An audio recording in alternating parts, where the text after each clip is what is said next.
Bab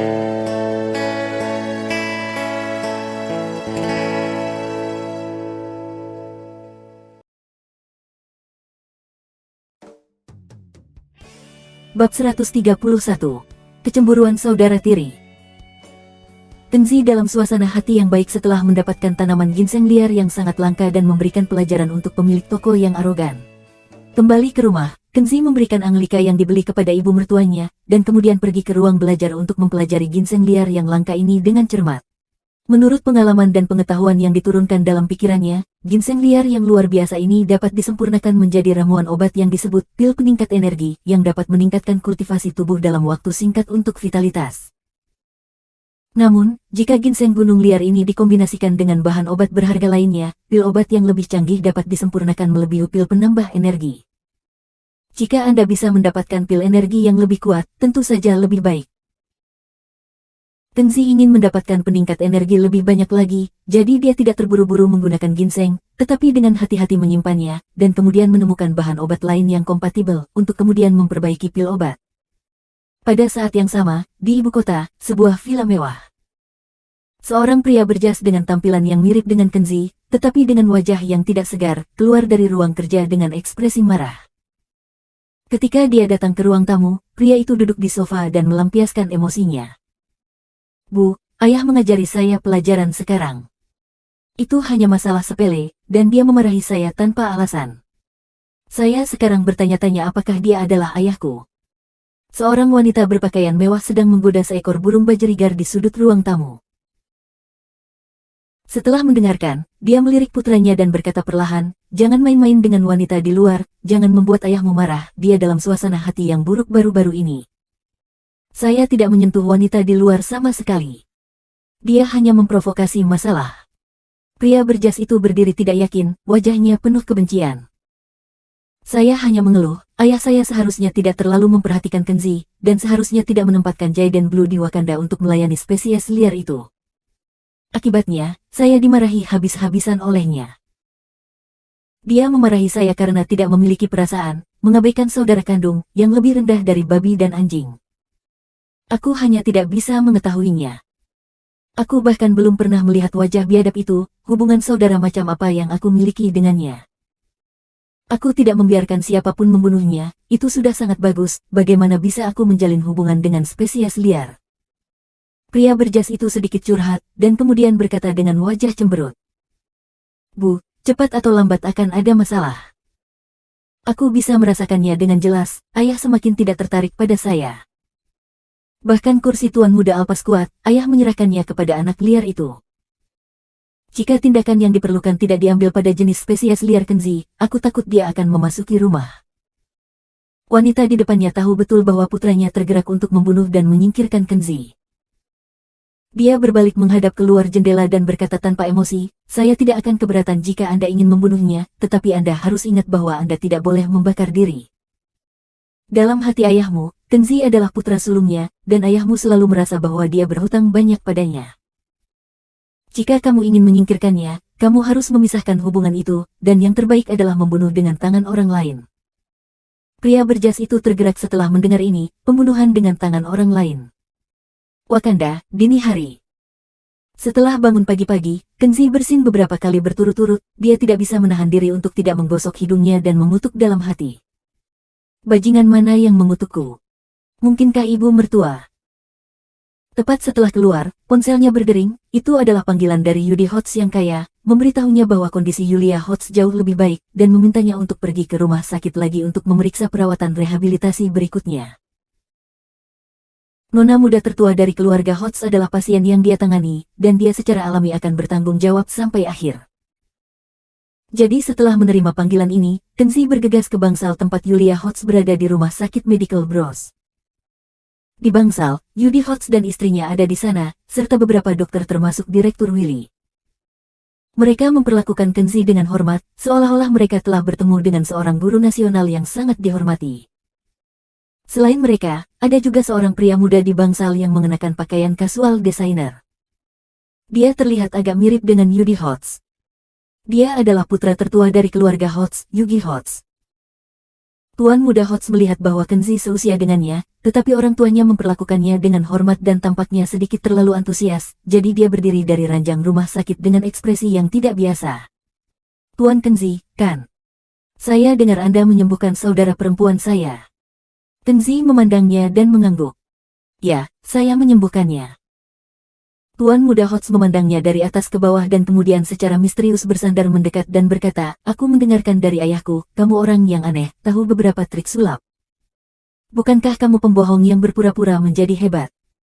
Melihat bahwa dia meremehkan Kenzi, Yugi Hots berkata dengan wajah tegas, Yugi Hots, jangan kasar. Hormati dan minta maaf kepada Tuan Kenzi.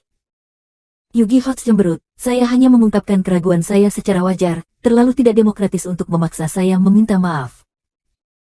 Dia melirik Kenzi lagi dan berkata, tidak masalah jika Anda ingin saya meminta maaf, kecuali Anda bisa menunjukkan keahlian Anda dan buktikan bahwa Anda bukan pembohong. Yugi Hots. Yugi Hots menjadi semakin kesal, bagaimana mungkin putranya mengatakan hal seperti itu. Jika dia membuat marah Tuan Kenzi, itu akan menjadi bencana besar. Kenzi tidak keberatan, dia melambai ke Yugi Hots dan kemudian menatap wajah Yugi Hots dengan penuh minat. Dia bisa melihat bahwa Yugi Hots tinggi dan lebar, dengan mata yang jernih dan mata yang indah, dia baik hati dan jujur, suka bermain dan agak sinis. Namun, tuan muda yang gagah ini memiliki aura hitam samar di sekitar kepalanya saat ini, dan diperkirakan dia baru saja menemukan beberapa hal yang tidak bersih. Kenzi menjaga pikirannya dan bertanya, Tuan Muda Hots, saya ingin tahu, bagaimana Anda bisa mempercayai bahwa saya bukan pembohong? Yugi Hots memikirkannya, dan tiba-tiba berkata dengan buruk, selama Anda cari tahu, apa warna celana dalam saya yakin Anda adalah orang hebat tingkat tinggi. Melihat putranya berani membuat lelucon seperti itu dengan Tuan Kenzi, Yugi Hots sangat gugup, dan sangat takut bahwa Kenzi akan marah dan mengajari putranya pelajaran yang menyakitkan. Namun, Kenzi hanya tersenyum acuh tak acuh dan tidak menganggapnya serius.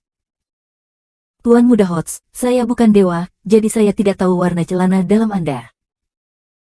Yugi Hots kehilangan minat dan berkata dengan ekspresi jijik, kamu bahkan tidak tahu warna pakaian saya, orang hebat macam apa kamu? Para peramal buta di jalan layang lebih tinggi darimu. Kenzi berkata sambil tersenyum, jangan kecewa dulu. Pakaian dalammu, aku tidak bisa melihatnya. Tapi aku bisa melihat bahwa kamu baru saja berjalan keluar dari gerbang neraka. Dalam 3 hari ini, kamu telah pergi ke tempat-tempat yang sangat sunyi seperti makam, dan menemukan hal-hal yang sangat aneh dan berbahaya. Aku juga bisa lihat kenapa kamu bisa lolos dari gerbang neraka adalah karena ada jiwa lain yang membantumu, yang menghalangi bencana berdarah untukmu. Setelah mendengar ini, orang-orang di ruangan itu tidak begitu percaya. Yugi pernah ke kuburan, dan pernah mengalami bencana berdarah. Selain itu, meskipun Yugi Hots suka bermain, dia tidak pernah melakukan apapun yang menyakiti dunia, dan pada dasarnya dia tidak memiliki musuh. Selain itu, Yugi Hots memiliki pengawal yang menemaninya ketika dia pergi keluar. Bagaimana bisa kecelakaan serius dan berbahaya seperti itu terjadi? Yugi Hots dan istrinya sama-sama bingung. Sebagai orang tua, bukankah mereka mengenal putra mereka lebih baik daripada Kenzi? Semua orang ini tidak percaya, dan mereka tidak tahu tujuan apa yang coba dipalsukan oleh Kenzi. Mungkin itu untuk menakut-nakuti dan sengaja mencoba menakut-nakuti orang. Kemudian Yugi Hots tampak ngeri, seolah dia terlalu ketakutan. Baru pada saat berikutnya Yugi Hots berkata dengan penuh semangat, ya Tuhan, ini hebat sekali. Saya tidak pernah memberitahu siapapun tentang ini, tetapi dia melihatnya sekaligus, dia benar-benar orang yang hebat.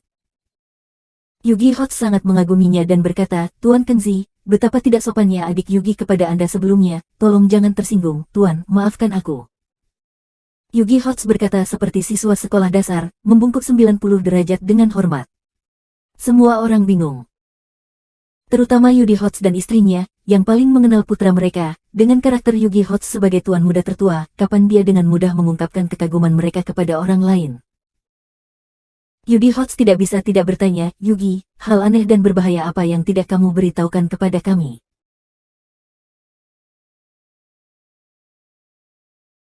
Bab 132. Nona Hots dan Tuan Muda Sulung Hots. Yugi Hots menanyakan ini, dan Yugi Hots menyadari bahwa dia ceroboh. Dia dengan cepat menutupinya dan menggelengkan kepalanya dengan gugup. Tidak apa-apa. Ayah, jangan bertanya lebih banyak tentang saya saya tidak mau Anda khawatir tentang saya. Melihat Yugi Hotz sangat aneh, Yugi Hotz dan istrinya saling memandang, menduga bahwa putra Hotznya ini pasti menyembunyikan sesuatu yang aneh. Namun, putranya menolak untuk mengatakannya, maka Yugi Hotz dan istrinya tidak peduli lagi untuk bertanya, jadi mereka hanya bisa menyembunyikan pertanyaan ini di kepala mereka. Pada saat ini, Yugi Hotz datang ke Kenzi dan berkata dengan sangat rendah hati, "Tuan Kenzi, ada sesuatu yang ingin saya bicarakan dengan Anda. Setelah Anda melihat penyakit saudara perempuan saya, dapatkah Anda meluangkan waktu? Saya ingin bertanya saat kamu sendirian. Ayo makan, atau minum teh bersama." Kenzi mengerti bahwa Yugi Hotz ingin mengobrol dengan dirinya sendiri secara pribadi tentang pengalaman aneh yang terjadi padanya. Dia bisa melihat bahwa Yugi Hotz ingin meminta bantuannya. Dia tersenyum ringan dan setuju. Yugi Hotz menghela nafas lega, dan tidak berkata apa-apa lagi, lalu tinggal di sisi Kenzi, tidak pernah pergi bicara, berdiri patuh seperti menemani kakak laki-laki yang dihormati. Ditemani yang lain, Kenzi datang ke ranjang rumah sakit untuk melihat luka Yulia Hotz. Setelah perawatan terkoordinasi dari Dr. Willy dan dokter lainnya, cedera Yulia Hotz telah banyak membaik. Meski masih sangat lemah, tanda fisik Yulia Hotz sudah kembali normal, dan dia bisa berbicara. Melihat bahwa pemuda yang mendekat adalah orang yang menyelamatkannya, Kenzi, mata indah Yulia Hotz memancarkan sedikit kegembiraan. "Halo, Tuan Kenzi. Terima kasih telah menyelamatkan saya." Dia ingin berjuang untuk duduk, tetapi Kenzi mengulurkan tangannya untuk menghentikannya tepat waktu dan membujuk. "Kamu tidak bisa bergerak sekarang, lebih baik istirahat di tempat tidur." Setelah mendengar ini, Yulia Hotz berhenti bergerak. Sepasang mata besar yang menawan, memperhatikan fitur wajah Kenzi, tampaknya ingin menyimpan wajah Kenzi dengan kuat di benaknya. Terakhir kali dia melihat Kenzi berada di lokasi kecelakaan mobil. Saat itu, Yulia Hotz dalam keadaan setengah sadar dan tidak bisa sepenuhnya melihat wajah Kenzi. Tapi sekarang, Yulia Hotz bisa melihat dengan jelas, pria tampan. Dalam hati Yulia Hotz, dia tidak bisa tidak memiliki perasaan samar untuk Kenzi, yang merupakan rasa hormat dan nilai, dan rasa keintiman yang ingin dia tetap di sisinya. Kenzi tidak peduli dengan ekspresi Yulia Hotz, dia memeriksa nadinya dan berkata, "Yulia, jangan bergerak. Aku ingin memeriksa lukamu, mungkin akan sedikit sakit." Dokter memeriksa, itu wajar, gerakan Kenzi alami, tidak ada yang halus dan sok. Namun, Yulia Hotz merasakan tangannya yang agak dingin, masuk ke pakaiannya, dan perlahan-lahan memijat pinggang dan dadanya, wajahnya yang cantik segera berubah menjadi merah. Yulia Hotz telah tumbuh begitu besar, dan dia tidak pernah membiarkan seorang pria menyentuh tubuhnya. Jika ada pria asing yang menyentuh tubuhnya seperti ini, dia pasti akan sangat jijik. Tetapi Kenzi melakukannya, Yulia Hotz tidak jijik atau tidak nyaman, hanya sedikit gugup dan malu, seperti tersengat listrik, dia merasakan jantungnya berdebar, dan ada kegembiraan dan kesenangan yang tak terlukiskan. Ini sangat aneh. Yulia Hotz tidak bisa menahan diri untuk tidak melirik Kenzi diam-diam. Dia tidak tahu apakah itu karena dia menyelamatkannya. Yulia Hotz selalu merasa bahwa dia memiliki ketertarikan yang tidak dapat dijelaskan. Hampir tanpa disadari, Yulia Hotz memiliki kesan yang baik tentang dia. Kenzi tidak memperhatikan mata Yulia Hotz. Setelah pemeriksaan, dia menarik tangannya dan berkata, "Tidak buruk, kamu pulih dengan baik." Yulia memiliki fisik yang bagus dan sangat energik. Selama dia memperhatikan pemulihan, itu akan memakan waktu paling lama setengah tahun. Dia dapat kembali ke tingkat kesehatan sebelumnya. Terima kasih Tuan Kenzi, kami benar-benar lega setelah Anda mengatakan itu." Yugi Hotz dan istrinya akhirnya menunjukkan tersenyum, putri mereka terselamatkan hidupnya dari kecelakaan mobil besar, dan sangat menyenangkan bisa kembali seperti semula. Ketika mereka menatap mata Kenzi, mereka bahkan lebih bersyukur. Melihat Kenzi selesai dengan pekerjaannya, Yugi Hotz bergegas dengan tidak sabar. "Tuan Kenzi, giliran saya. Ayo pergi, saya ingin mengobrol dengan Anda." Kenzi mengangguk dan bergabung dengan Yugi Hotz. Setelah pergi dari bangsal, dia meminjam kantor Direktur Willy. Yugi Hotz buru-buru menutup pintu, dan kemudian tiba-tiba berlutut di hadapan Kenzi dengan bunyi gedebuk. Dengan ekspresi panik di wajahnya, dia berkata dengan suara tanpa suara, "Tuan Kenzi, tolong selamatkan saya. Kamu benar, baru 3 hari yang lalu, saya benar-benar menemukan hal yang berbahaya dan aneh." Ternyata Yugi Hots, tuan muda yang kaya biasanya suka bermain petualangan, bertahan hidup yang ekstrim seperti eksplorasi ke alam bebas. 3 hari yang lalu, seperti biasa, dia menyembunyikan pada orang tuanya, memanggil beberapa tuan muda yang kaya, dan pergi ke pegunungan keramat untuk menjelajahi rahasia. Seperti yang dikatakan Kenzi, kelompok mereka masuk ke dalam kelompok makam kuno yang tidak sengaja mereka temukan, dan ingin berfoto selfie di sana dan memainkan game live action Tomb Raider. Tidak tahu apa yang terjadi, tepat ketika Yugi Hots dan teman-temannya menggunakan tali untuk membuka peti batu yang berat, tiba-tiba semua lampu luar padam, dan makam menjadi gelap.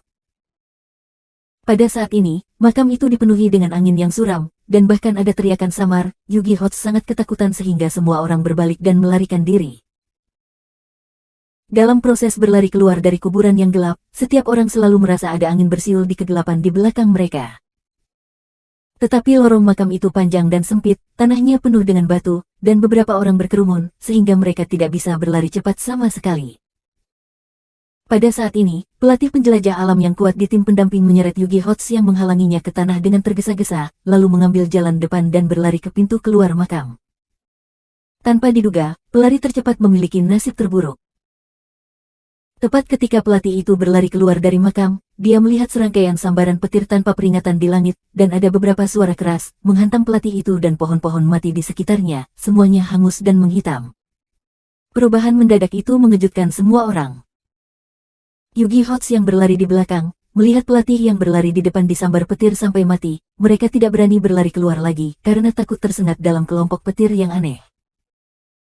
Tetapi jika mereka tidak melarikan diri, mereka akan berada di lorong makam yang gelap dan angin suram yang berhembus di belakang mereka sepertinya menempel di punggung mereka, seperti benalu yang menempel pada tulang.